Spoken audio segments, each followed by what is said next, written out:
दोस्तों, क्या आप जानते हैं कि आपकी हर सांस में छिपा है आपके जीवन को बदलने का रहस्य? जी हाँ, सांसें सिर्फ हवा का प्रवाह नहीं है, बल्कि यह आपके शरीर, मन और भाग्य को नियंत्रित करने वाली सबसे बड़ी शक्ति है। हमारे प्राचीन ऋषि मुनियों और योगियों ने सांसों के इस रहस्य को समझकर चमत्कारी परिणाम प्राप्त किए थे। इस वीडियो में हम आपको बताएंगे कि कैसे आपकी सांसें आपके विचारों, भावनाओं और कर्मों को प्रभावित करती हैं। आप जानेंगे कि लॉ ऑफ अट्रैक्शन के पीछे भी सांसों का गहरा विज्ञान काम करता है। साथ ही हम आपको समझाएंगे देवराहा बाबा की वह रहस्यमयी सीख जिसने उनकी दीर्घायु और अद्भुत जीवन का आधार बनाया। यह सिर्फ ज्ञान नहीं है, बल्कि एक प्रैक्टिकल तरीका है जिससे आप अपनी सांसों को नियंत्रित कर अपने जीवन को नई दिशा दे सकते हैं। चाहे आप तनाव से जूझ रहे हों, अपनी इच्छाओं को पूरा करना चाहते हों या अपने जीवन को अधिक सकारात्मक बनाना चाहते हों, यह वीडियो आपको एक नई दृष्टि और ऊर्जा से भर देगा। तो बने रहे वीडियो में अंत तक हमारे साथ। यह एक ऐसा ज्ञान है जो आपका जीवन बदल सकता है। तो चलिए जानते हैं कि हमारे जीवन में सबसे अहम चीज क्या है। पैसा, शोहरत, परिवार, ये सभी चीजें जरूरी हैं, लेकिन इनसे भी ज्यादा जरूरी है हमारी सांसें। सोचिए, अगर हम 30 सेकंड के लिए भी सांस लेना बंद कर दें तो क्या होगा? फिर भी जिस चीज पर हमारा पूरा जीवन टिका हुआ है, उसके बारे में हमें सबसे कम जानकारी होती है। ये बात थोड़ी अजीब जरूर लगती है, लेकिन ये पूरी तरह सच है। शायद आप सोच रहे होंगे कि सांस में ऐसा क्या खास है जिसे समझने की जरूरत है।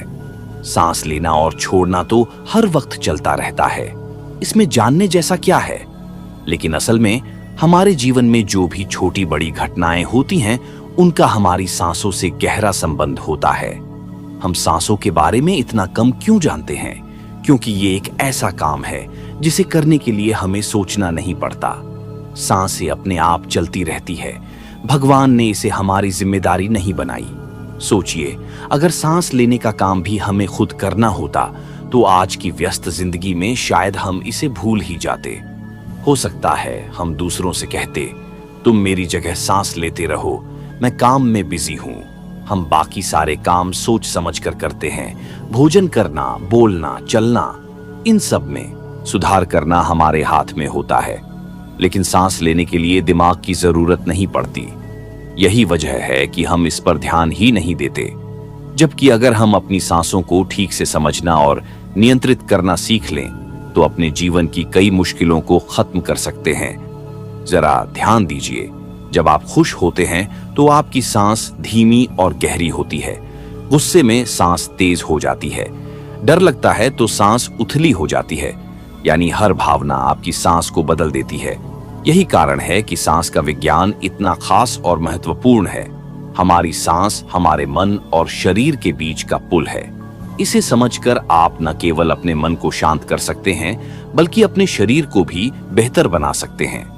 ध्यान और प्राणायाम के जरिए आप इस पुल का सही तरीके से इस्तेमाल करना सीख सकते हैं। इसके बारे में मैंने आपको पहले भी बता चुका हूँ। स्वर शास्त्र, जिसे हमारे ऋषि मुनियों ने हजारों साल पहले खोजा और साधना के जरिए प्रमाणित किया, यह सिर्फ श्वास प्रश्वास का विज्ञान नहीं है, बल्कि हमारे जीवन की हर छोटी बड़ी घटना को नियंत्रित करने का तरीका भी सिखाता है।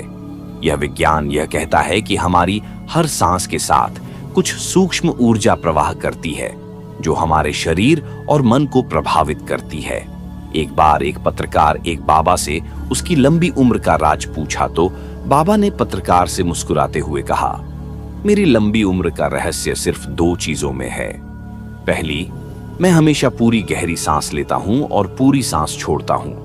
और दूसरी, मेरी रीढ़ हमेशा सीधी रहती है। यही मेरा मंत्र है। पत्रकार ने पूछा, बाबा, क्या केवल सांस लेने और रीढ़ सीधी रखने से ही इतनी लंबी उम्र पाई जा सकती है? बाबा ने उत्तर दिया, हाँ, क्योंकि जीवन की जड़ ही सांस है। सांस ही वह शक्ति है जो हमारे शरीर, मन और आत्मा को नियंत्रित करती है।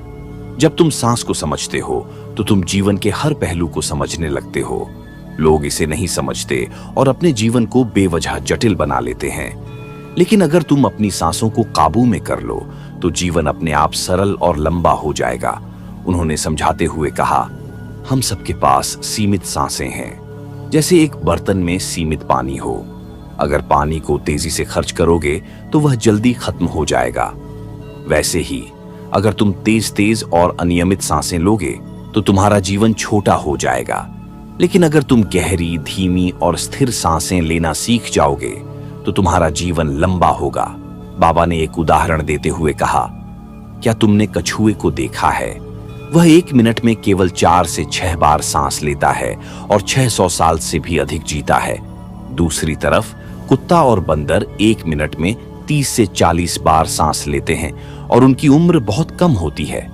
मनुष्य अगर अपनी सांसों को नियंत्रित करे तो वह लंबा और स्वस्थ जीवन जी सकता है।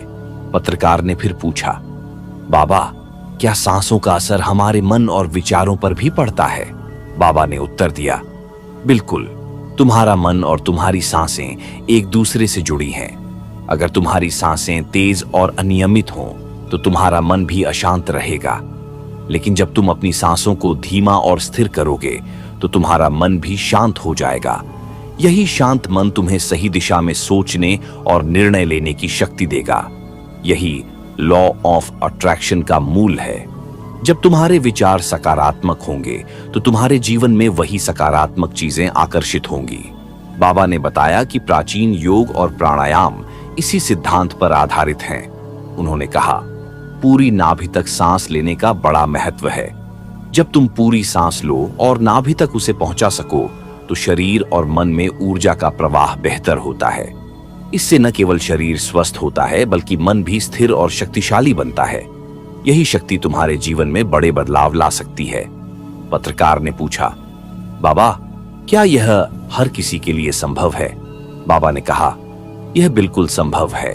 हर कोई इसे सीख सकता है। यह कोई कठिन साधना नहीं है। बस गहरी और पूरी सांस लेना सीखो। अपनी रीढ़ को सीधा रखो। अपने मन और विचारों पर ध्यान दो। इन छोटी छोटी आदतों से जीवन में बड़ा बदलाव आ सकता है। बाबा की बात सुनकर पत्रकार ने महसूस किया कि दीर्घायु और स्वस्थ जीवन का रहस्य किसी चमत्कार में नहीं, बल्कि सांसों और जीवन को सही तरीके से समझने में है। उन्होंने बाबा को प्रणाम किया और वहां से विदा ली। लेकिन उनके शब्दों ने पत्रकार की सोच को पूरी तरह बदल दिया। सांसों के इस विज्ञान को समझना ही जीवन को समझने का पहला कदम है। यह कोई कठिन कार्य नहीं है। इसे कोई भी व्यक्ति सीख सकता है और अपने जीवन को बेहतर बना सकता है। कुछ सालों बाद जब मैंने अपने गुरु से यह ज्ञान प्राप्त किया, तब समझ आया कि बाबा की दिन में चंद्र और रात में सूर्य की बात कितनी गहरी थी। बाबा जिस चंद्र और सूर्य की बात कर रहे थे, वह हमारी सांसों में चलने वाली ऊर्जा का प्रतीक है। हमारी बाईं नासिका से चलने वाली सांस चंद्रमा का प्रतीक है, जिसे इड़ा नाड़ी कहा जाता है। यह ठंडक, शीतलता और मन की शांति का प्रतीक है। वहीं दाईं नासिका से चलने वाली सांस सूर्य का प्रतीक है, जिसे पिंगला नाड़ी कहते हैं। यह गर्मी, ऊर्जा और सक्रियता का प्रतीक है। जब ये दोनों नाड़ियां संतुलन में रहती हैं तो हमारे जीवन में भी संतुलन बना रहता है। बाबा ने दिन में चंद्र और रात में सूर्य की जो बात कही, उसका अर्थ था कि जब हम दिन के समय में अपनी इड्डा नाड़ी यानी चंद्र को सक्रिय रखें तो हमारा मन शांत और स्थिर रहता है। यह हमें निर्णय लेने और तनाव से बचने में मदद करता है। वहीं रात के समय पिंगला नाड़ी यानी सूर्य का सक्रिय होना जरूरी है, क्योंकि यह हमें गहरी नींद में जाने और शरीर को पुनः ऊर्जावान करने में मदद करती है। लेकिन आजकल हमारी जीवन शैली ने इस प्राकृतिक क्रम को बिगाड़ दिया है। देर रात जागना, अनियमित खान पान, गलत समय पर सोना और उठना, ये सब हमारी नाड़ियों के स्वाभाविक प्रवाह को बाधित कर देते हैं। इससे शारीरिक और मानसिक समस्याएं उत्पन्न होती हैं। गुरुजी ने मुझे बताया कि इस असंतुलन को ठीक करने का एकमात्र उपाय सांसों पर ध्यान देना है। जब आप अपनी सांसों को महसूस करते हैं तो धीरे धीरे आप यह समझने लगते हैं कि कब आपकी चंद्रमा नाड़ी सक्रिय है और कब सूर्य नाड़ी। यह जानने के बाद आप इसे नियंत्रित करना सीख सकते हैं। उदाहरण के लिए, अगर आप रात के समय अधिक बेचैनी महसूस करते हैं तो दाईं नासिका को बंद करके बाईं नासिका से गहरी सांस लें। यह चंद्रमा की ठंडक और शांति को सक्रिय करेगा। इसी तरह दिन के समय अगर आपको ऊर्जा की कमी महसूस हो रही है तो बाईं नासिका को बंद करके दाईं नासिका से सांस लें। ये सूर्य की ऊर्जा को जागृत करेगा। गुरुजी ने यह भी बताया कि जब दोनों नाड़ियां एक साथ सक्रिय होती हैं तो सुषुम्ना नाड़ी जागृत होती है। यही वह स्थिति है जिसमें मनुष्य ध्यान, समाधि और गहरी आत्मिक शांति का अनुभव कर सकता है। बाबा इसी अवस्था को प्राप्त कर चुके थे, इसीलिए उनकी आयु इतनी लंबी और उनका जीवन इतना संतुलित और दिव्य था। इस ज्ञान को समझने और अपनाने के बाद मैंने महसूस किया कि हमारी सांसें केवल हवा का प्रवाह नहीं है, यह हमारे जीवन का मूल स्रोत है। इन पर ध्यान देकर हम न केवल अपनी शारीरिक और मानसिक समस्याओं को हल कर सकते हैं, बल्कि अपने जीवन को एक नई दिशा और अर्थ दे सकते हैं। मेरे गुरु ने कहा था, सांसों का ज्ञान कोई जटिल विज्ञान नहीं है, यह हर इंसान के लिए है। इसे समझना और जीवन में लागू करना सरल है, लेकिन इसके परिणाम आश्चर्यजनक हो सकते हैं। अब यह हम पर निर्भर करता है कि हम इस अद्भुत विद्या का लाभ उठाएं या इसे अनदेखा कर दें। बाबा का संदेश यही था, अपनी सांसों को समझो, अपने जीवन को संवारो। जब तुम अपनी सांसों को जान जाओगे तो तुम्हें अपने भीतर वह शक्ति मिलेगी जो अनहोनी को भी होनी में बदल देगी। आर्षियों ने इस बात को समझा और इसे गहराई से जानने के लिए कठोर साधना की। उन्होंने पाया कि सांसों की गति, दिशा और गहराई से हमारे विचार, भावनाएं और क्रियाएं बदल सकती हैं। यही कारण है कि ध्यान, प्राणायाम और योग को जीवन का महत्वपूर्ण हिस्सा माना गया। स्वर शास्त्र हमें सिखाता है कि हर सांस केवल जीवन चलाने का जरिया नहीं है, बल्कि यह हमारे कर्मों, विचारों और परिणामों का भी आधार है। उदाहरण के लिए, जब आप शांत और स्थिर होकर सांस लेते हैं तो आपका मन भी स्थिर होता है। वहीं जब आपकी सांस तेज और अस्थिर होती है तो आपके मन में उथल पुथल मचती है। सांसों के माध्यम से हम अपने गुस्से को शांत कर सकते हैं, तनाव को कम कर सकते हैं और यहां तक कि अपने शरीर की ऊर्जा को सही दिशा में प्रवाहित कर सकते हैं। प्राचीन नार्षियों ने यह भी देखा कि सांसों के नियंत्रण से शरीर के अंदर चल रही कई प्रक्रियाओं को ठीक किया जा सकता है।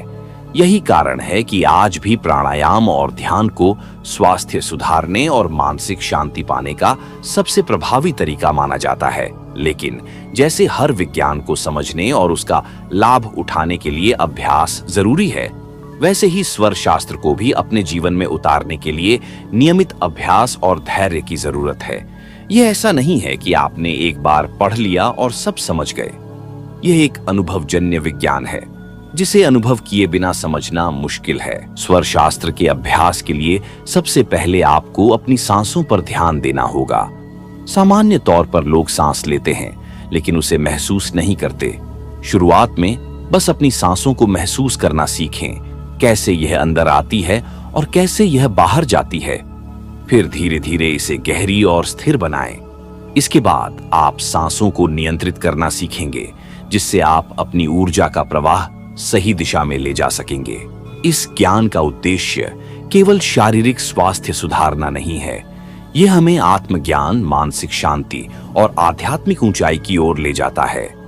आर्षियों ने इसे साधना के माध्यम से ही समझा और हमें इसे अपनाने का मार्ग दिखाया। योग सूत्र में महर्षि पतंजलि ने प्राणायाम को योग का चौथा अंग बताया है। उनका मानना था कि प्राणायाम के अभ्यास से न केवल शरीर की ऊर्जा नियंत्रित होती है, बल्कि मन भी शांत हो जाता है। उनके अनुसार नियमित सांस नियंत्रण से व्यक्ति अपने भीतर छुपी अनंत ऊर्जा को जागृत कर सकता है। आज जब हमारा जीवन भाग दौड़ और तनाव से भरा है, तो यह ज्ञान और भी प्रासंगिक हो गया है। अगर हम इस प्राचीन विज्ञान को अपने जीवन में अपनाएं, तो न केवल हम शारीरिक रूप से स्वस्थ रहेंगे, बल्कि मानसिक और आत्मिक शांति भी पा सकते हैं। स्वर शास्त्र केवल एक प्राचीन शास्त्र नहीं है, यह हमारे जीवन को बेहतर बनाने का साधन है। स्वर शास्त्र जैसे गूढ़ ज्ञान को समझने और इसका अनुभव करने के लिए अभ्यास और सही मार्गदर्शन की जरूरत होती है। यही कारण है कि आर्षि मुनियों ने हमेशा गुरु शिष्य परंपरा को प्राथमिकता दी। उन्होंने माना कि ज्ञान केवल शब्दों का संग्रह नहीं है, बल्कि यह अनुभव का नाम है जिसे गुरु अपने शिष्य को मार्गदर्शन और साधना के जरिए प्रदान करता है। गुरु का काम केवल पढ़ाना नहीं है, बल्कि शिष्य को उसकी क्षमता और सामर्थ्य का एहसास कराना है। एक सच्चा गुरु आपको अपने भीतर छिपे ज्ञान का अनुभव करने में मदद करता है। लेकिन आज के समय में सही गुरु और सच्चे शिष्य दोनों ही दुर्लभ हैं। अक्सर लोग जानकारी को ही ज्ञान समझ लेते हैं और यही सबसे बड़ी गलती हो जाती है। गुरु गीता में कहा गया है कि गुरु की खोज करने की बजाय शिष्य को अपने अंदर की योग्यताएं विकसित करनी चाहिए। जब आप एक अच्छे शिष्य बनने की तैयारी करते हैं तो सच्चा गुरु खुद आपको ढूंढ लेता है। गुरु की पहचान करना आसान नहीं है। एक सच्चा गुरु केवल दिखावे या वाणी से नहीं पहचाना जा सकता। वह आपके जीवन में बदलाव लाने की शक्ति रखता है। गुरु न केवल आपका मार्गदर्शन करता है बल्कि आपको आत्मनिर्भर भी बनाता है ताकि आप खुद अपने भीतर छिपे ज्ञान को समझ सकें। स्वर शास्त्र भी इसी तरह का एक ज्ञान है जिसे सही तरीके से जानने के लिए गुरु का मार्गदर्शन और संयम अभ्यास की जरूरत होती है। इसमें सांसों को नियंत्रित करना, उनके प्रभावों को समझना और उनका सही उपयोग करना सिखाया जाता है। यह शास्त्र केवल शारीरिक क्रियाओं तक सीमित नहीं है बल्कि यह हमारे मानसिक और आध्यात्मिक विकास में भी मदद करता है। उदाहरण के लिए, जब आप ध्यान करते हैं और अपनी सांसों पर ध्यान केंद्रित करते हैं तो आपको धीरे धीरे यह समझ में आने लगता है कि आपकी हर सांस आपके विचारों, भावनाओं और कार्यों को कैसे प्रभावित करती है। अगर यह अभ्यास नियमित रूप से किया जाए तो आप अपनी जीवन शैली में बड़ा बदलाव महसूस कर सकते हैं। लेकिन यहाँ एक बात स्पष्ट करनी जरूरी है, स्वर शास्त्र कोई जादू की छड़ी नहीं है। यह धीरे धीरे और लगातार अभ्यास करने से समझ में आता है। यह आपके धैर्य, नियमितता और समर्पण की परीक्षा लेता है। अगर आप इस ज्ञान को सही तरीके से अपनाते हैं तो यह न केवल आपकी समस्याओं को हल करने में मदद करेगा बल्कि आपको एक संतुलित और शांतिपूर्ण जीवन जीने का रास्ता भी दिखाएगा। सांसों की गति और उनमें प्रवाहित तत्वों को समझना हमारे जीवन पर गहरा प्रभाव डालता है। सांस और मन के बीच सीधा संबंध है। जब मन अशांत होता है, सांस तेज और अनियमित हो जाती है। इसके विपरीत, जब सांस धीमी और नियमित होती है, मन शांत हो जाता है। यह साधना के लिए आवश्यक है। 5 तत्वों का प्रवाह सांसों के साथ लगातार होता रहता है। पृथ्वी, जल, अग्नि, वायु और आकाश।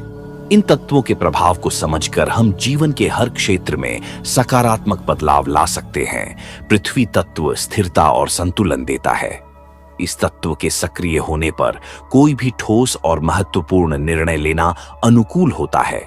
जल तत्व करुणा और शांति लाता है।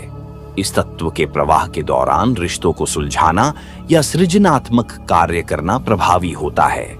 अग्नि तत्व ऊर्जा और जुनून का प्रतीक है। यह साहस और क्रोध जैसी तीव्र भावनाओं को जन्म देता है, लेकिन इसे नियंत्रित करना जरूरी है। सही उपयोग से यह कठिन कार्यों को पूरा करने में सहायक होता है। वायु तत्व चंचलता और रचनात्मकता का प्रतीक है। इसके प्रभाव में मन तेजी से विचारों में उलझता है, जिससे ध्यान केंद्रित करना मुश्किल हो सकता है, लेकिन नई योजनाओं के लिए यह समय उपयुक्त है। आकाश तत्व गहरे चिंतन और आत्मिक विकास से जुड़ा है। इस तत्व के प्रभाव के दौरान ध्यान और साधना के लिए अनुकूल समय होता है। सांसों की गति का मन पर गहरा प्रभाव पड़ता है। गहरी और धीमी सांसें मन को शांत और स्थिर बनाती हैं। क्रोध या तनाव के समय धीमी सांसें लेने से भावनाओं पर नियंत्रण पाया जा सकता है। ध्यान और साधना के लिए सांस को नियंत्रित करना अनिवार्य है। दीर्घ श्वसन, अनुलोम विलोम, भ्रामरी प्राणायाम और कपालभाति जैसे अभ्यास सांसों को नियंत्रित करने में सहायक होते हैं।